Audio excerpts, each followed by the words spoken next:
right, so thank you so much for meeting with me tonight. Tell me your name. My name's Val. And Lauren, nice to meet you. So tell me, have you ever been to therapy before? No. Okay, that's no problem. A lot of times people view therapists as this enlightened, magical creature that has all of the answers. And I want to let you know that's not how this is going to be in these sessions. I want you to view therapy and therapists as if I am climbing a mountain over here and you are climbing a mountain over here.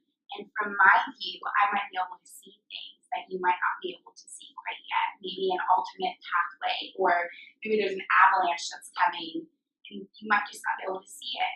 And so as opposed to me being somebody on top of the mountain and just relaxing and have everything figured out, that's not the case. I'm climbing my mountain to you. So really that's the heart of therapy, is that we're all climbing our own mountain. So I just wanted to start off. A lot of times my clients come to me and they're really nervous about feeling like, listen, I don't know how I'm supposed to say my stuff to this person, but I just want to let you know, like, I make mistakes. I'm climbing my own mountain too. So I just want to put you at ease before we begin. So usually what we do is we kind of just jump into a basic history of what you're going through right now. So I want to just begin by asking, what is the overall problem that brings you to therapy today? Okay, so like, I am just going through a hard time right now. I just got out of a relationship with a boyfriend who wasn't the best for me. He put me through a lot of stuff, and he raped me. So he started stalking me, and I just dealing with that, and then dealing with some just like religious views conflicting with like everything that happened. And just, I don't know, it's just taking it a toll on me right now. Absolutely. So how long were you with him for? So we were together on and off from like 7th to 12th grade. So it's been 5 years. I've known him longer than that. We've been good friends for a long time, so that's also hard because I just lost someone that I've been close to forever. So tell me, how have you tried to cope with this kind of in short term and long term? What has that looked like as far as therapy goes? I just try to keep myself really busy, which I know is unhealthy, but just taking on more jobs or volunteering at church, or like I'm a member of like this outreach group, so a lot of volunteering, and just trying to like keep myself so busy that I just don't have time to think about it. Because when I think about it, then I don't want to get out of bed, but then also I'm just not, since I'm doing so much stuff, I'm just so stressed out that I just don't want to get up in the morning either, and it's just hard to like be there, you know. So, what kind of problems is this creating in your life, in your everyday life? I just, like, I don't have a motivation to do things that I have signed up for and to get done. Like, I still do them, but it's just really, I have to talk myself into like getting out of bed in the morning. And sometimes like I feel so sick that I like just not want to call in to work or whatever because I just don't feel good. But it's not like an actual sickness, you know. I do feel sick. I'm not lying. I'm not sick. And So how does that, I'm sorry for interrupting you, what does that look like for you, that sickness? just like, Is it a physical, like in your stomach or in your head? yeah, like the stomach starts hurting and I just don't feel good. So there's that, and like I'm not making friends. Like I just started my first year of college, and like I'm not making friends because I'm just either so closed off or like working myself to death and like not giving myself time to like interact with people because I just don't want to. You're saying you kind of you're being very busy because you didn't want to think about what had happened to you. Yeah, that makes sense. Not isolating. So what kind of emotions does this bring out? And we kind of talked about physically how that makes you feel, but what kind of emotional responses do you feel like you've been having? A lot of it anger. Like I feel angry. I feel angry at him, and I feel angry at me for letting it happen. Because like I don't know. I feel like it's just as much my fault as it is because I put myself in that situation, and I just feel like it was dumb, and I kind of just ruined my life because of it. So what would you do? In other words, what would you start, stop, do more or less of if this problem was solved? What would you, sorry, that question is confusing. What would you do if this problem was solved? What would you want your life to look like? What my life to look like? I would want to have more friends. Like I would like to have closer relationships and feel better. I don't want to be tired anymore. I'm not motivated anymore. I just want to feel better and be able to like not have to talk myself into doing the things that I'm supposed to be doing. And what direction would you like your life to go towards?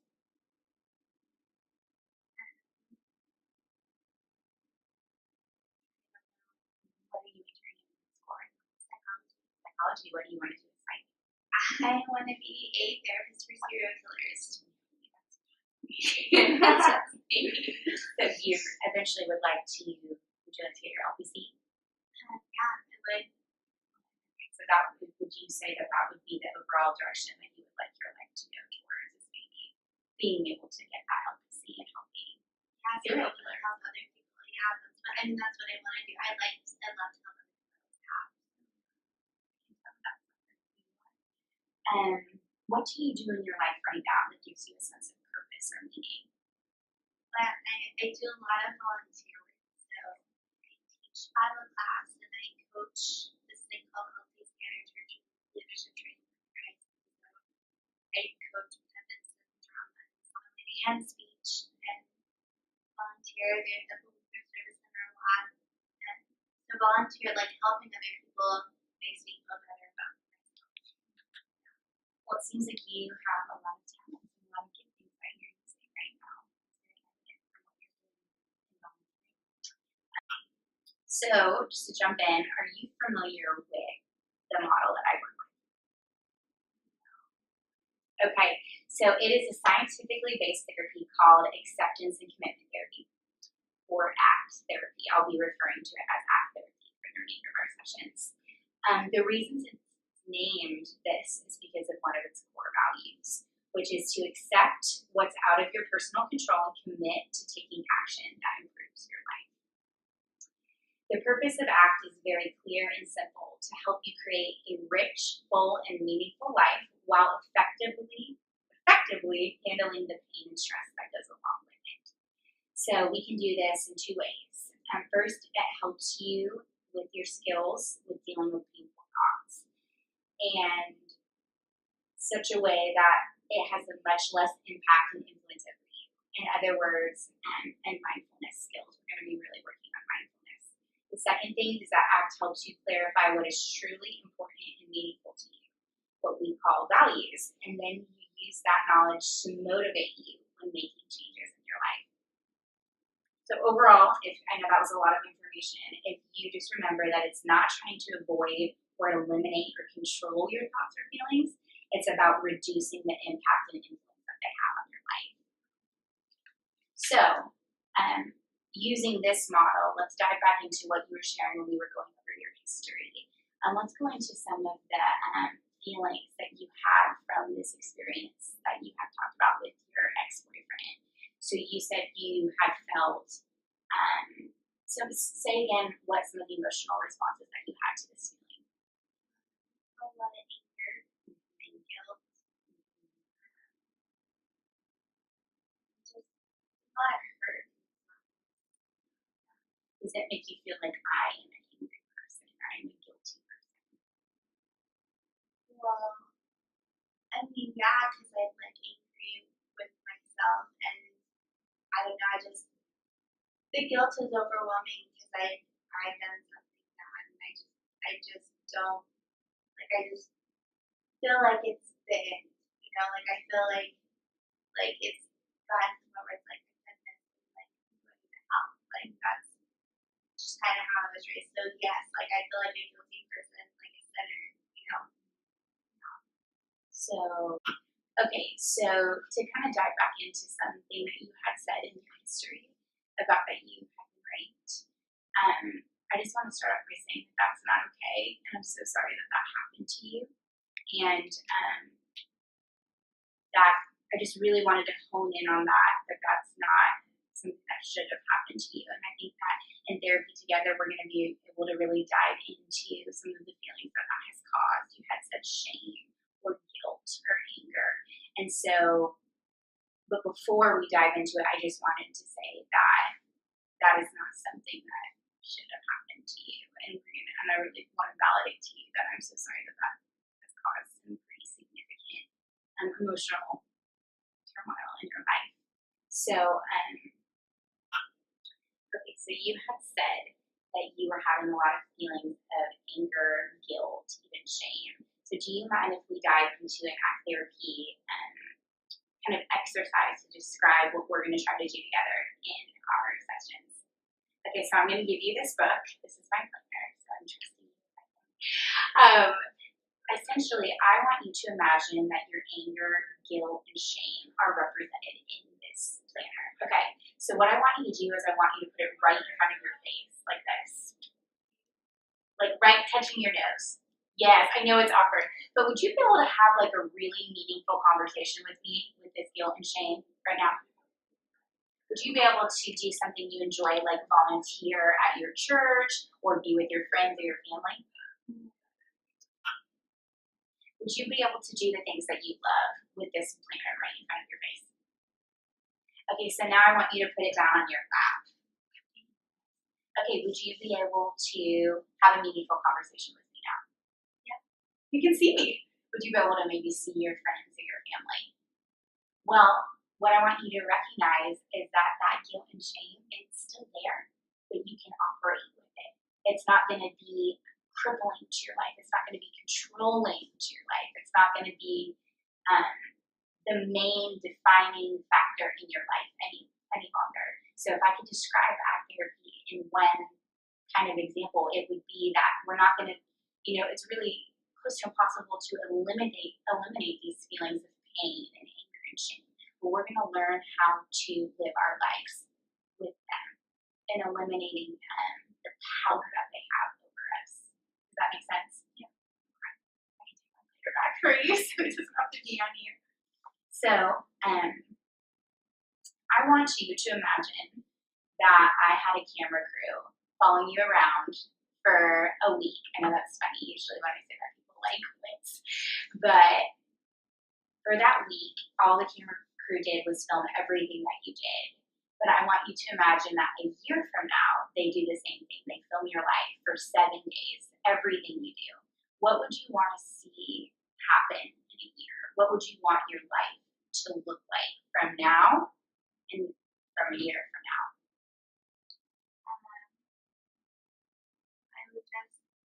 I would want to just flow better and look happier, like have relationships still, get out to the work and live my daily routine.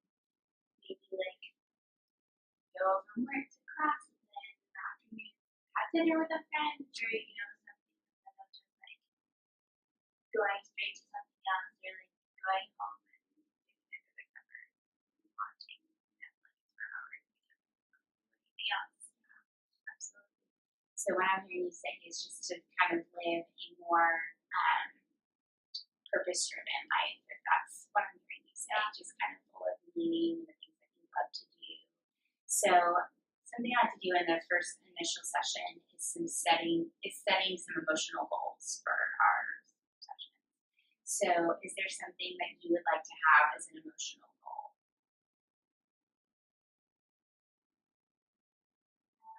I don't know. I feel like anything improves but I don't know like what a starting goal. Well, do you want to start with saying how learning better ways to view your anger and your stress and your shame? Would that be a win if I could write that down just to learn how to better handle our anger, shame, and stress? Would that be okay? I think that would be a really good starting goal for as far as emotion is.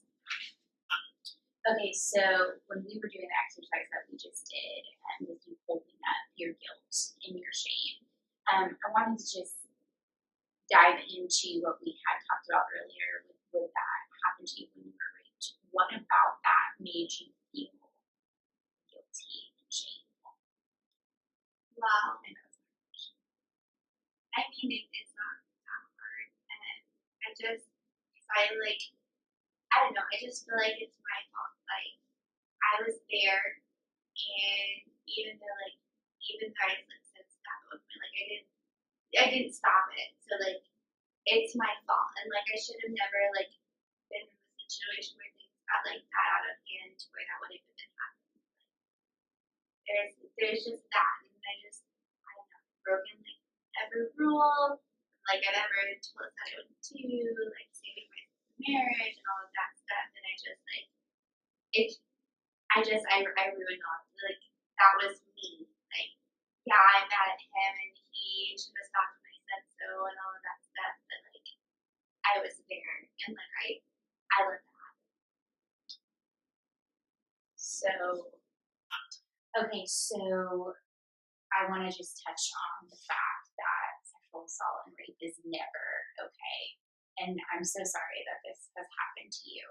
But we're going to really dive into, during ACT therapy, during our sessions together, the relationship that we have with those thoughts of being guilty and shameful. Because that is not who you are. That's not your identity as somebody that is a guilty or a shameful person. We're going to work on looking at those thoughts and kind of separating them from our identity of who we are. Does that make sense? Okay, because we're going to try to make that not be like we had when we were holding up the planner. That was like all we could see. That was all we were. But we're going to work on having that not be our main identity. Our relationship with them is going to be they're not going to be all encompassing, all enmeshed with who you are anymore, because that's not who you are. So that kind of segues into who you are in your value system. So do you mind if I kind of dive into some questions? What really matters to you deep in your heart?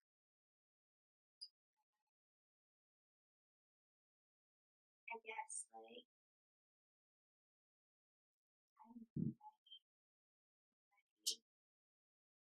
religion, my family, helping others for making other people feel good, like making other people for myself. Those are what I value. So what do you want to do with your time on this planet? I want people to know, like, I want my time comes like to an end. Yeah, I want to be the person like she was sweet and kind and would do anything for anything. Like that's what I want to be known as. Those are very, it seems like you're very in touch with what your value system is. You said your religion. So let's dive into that really quickly. What is your religion? And you've grown up your whole life with that. Is your family religious? So it's kind of a huge part of how you view yourself, who you are, what your morals, ethics are, is in religion, right? So to kind of further describe to me and to you, mainly to you, what your values look like in this therapy, I'm going to have you fill out what I like to call this is what it's called, the bullseye worksheet. And what this is going to determine and gauge is 4 different things. It's going to be your work and education. So that includes workplace, career, education, skills development, etc. Then it's going to gauge your relationships, which includes your partner, children, parents, relatives, friends, co-workers. I get the five there. Third is going to be personal growth and health, which may include religion, which is very important. Spirituality, creativity, life skills, meditation, yoga, nature. And it also could have like health risk on there too if you're struggling with your health or something of that nature. Fourth is going to be leisure, how you play, relax, and enjoy yourself, and also have activities for rest. So basically what you'll do on the bullseye is you'll make an X in each of the areas to the dartboard to represent where you stand today. So this is where you want to stand. Like obviously the dart wants to be in the center, but you're going to put where you feel like right now you are in each of these areas. Does that make sense? So I'll give you a couple, maybe like a couple seconds to kind of fill out. Sorry, I have my pen right over here. Do you have any questions about it?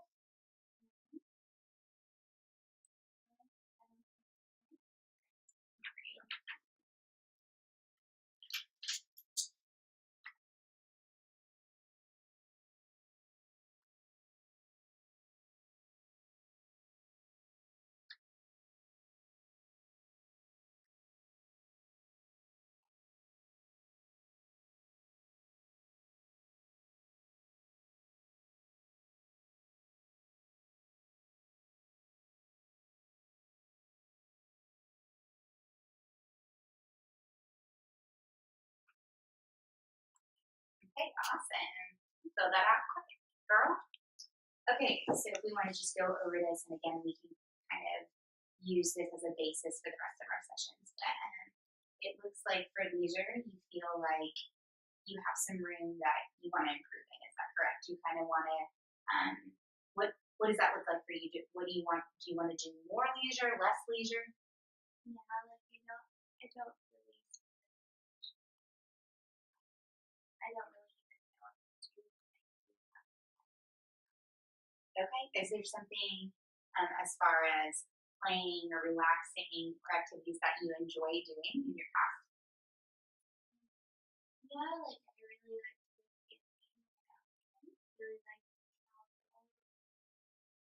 Like like sometimes having a Maybe that can be another one of our goals as far as leisure goes, to maybe make a game night once a month or something with your friends to kind of help get that towards the bullseye, which is what we're wanting for your life and what is possible. It looks like, as far as work and education go, you feel like you're pretty close to the bullseye. Why do you feel like that's pretty close for you? well, I'm a really hard worker, so I mean I have the job which is now. I do a lot of work like with the church. I'm a hard worker and I'm pursuing school. Like I'm doing what I can do at this point. Absolutely, that sounds great. As far as personal growth and health, it's closer to the bullseye than the leisure. But what are some ways that you want to improve in that area? I mean like physical health I feel like I do pretty well in, you know, like I'm using the and stuff. Um, but I don't know, I could work on one mental Oh, well, girl, you are in the right place if that's where we're wanting to go together. And then it says on here that it's kind of in the last for this area that it can be on relationships. Um, why did you put that? health. I don't have any like close friends right now. The guy that I was with, he stopped talking to us a lot of times. Like, didn't have any friends to begin with, and I still have no relationship with him. And really not close with my dad at all. Like, we don't get along, we fight a lot. And I just like, I'm really close with my mom, but I also like don't feel like I can talk to her like what's been going on because of her views and her she could tell my dad and like I really like if I could tell her like I just feel like I would feel so much better but like I just don't feel like It seems like although you feel your relationships aren't quite where you want them to be, that relationships are very important to you and that you really treasure them.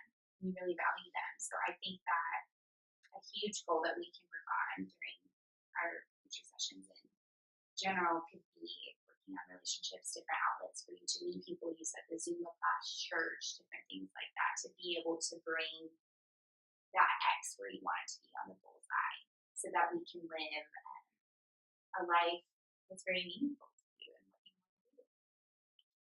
So that is just called the bullseye exercise. We'll hold on to that. I wanted just to touch on really briefly, we don't have to go into a lot of detail about how many sessions you're looking to do in act therapy. Is it more of a short-term thing or a long-term thing for you?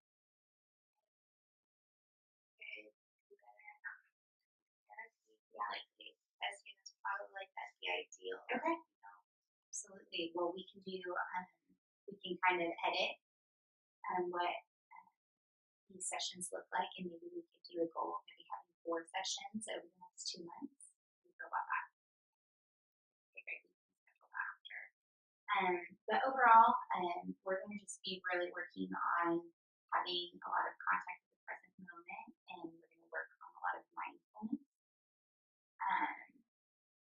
And for homework, because I don't like to use the word homework because that kind of makes people run from the hills when I say homework. But a technique in act therapy that we like to use a lot is called mindfulness, which is just being really aware of your body in the present moment. So if you're starting to have feelings of guilt and shame that kind of overtake you, it can make you feel. I noticed there was a couple times in the session that you kind of winced or kind of went into your body, like you're doing similar now. Mindfulness techniques might be very helpful for you to be able to center yourself and be fully present, to kind of realize that this is a thought that I'm having, this isn't defining who I am. It's kind of just learning to live with this floating by and as it flows out, if that makes sense. So what I encourage my clients to do is you basically sit up as straight as you can, and you have both your feet on the ground so it can kind of level you and make you feel centered. And to close your eyes. You can do it with your eyes open, but I highly recommend closing your eyes to make you not as distracted if you're like me. And essentially what you do, you can do it from 5 minutes to 20 minutes, but you're just you breathe in and out, and you're just very aware of your body. While you're breathing like you're doing now, you can think of your breath. You can think of the air coming out of your nostrils. The sounds that you're hearing, which could be a buzzing in the background, or you can just be very aware of your body, your hands, what your elbows are touching, if they're touching anything. And this is just a very simple way to have you get back to the present moment. So if you're starting to feel overwhelmed during the week, I want to just encourage you to practice this skill of mindfulness. You think you can do that? Awesome. And again, it doesn't have to be, it can be as long or as little as you want it to be. It's custom fit towards your needs, which I really like. But I look forward to working with you, and I think that we're going to make a lot of progress together. Thank you so much. I look forward to seeing you again.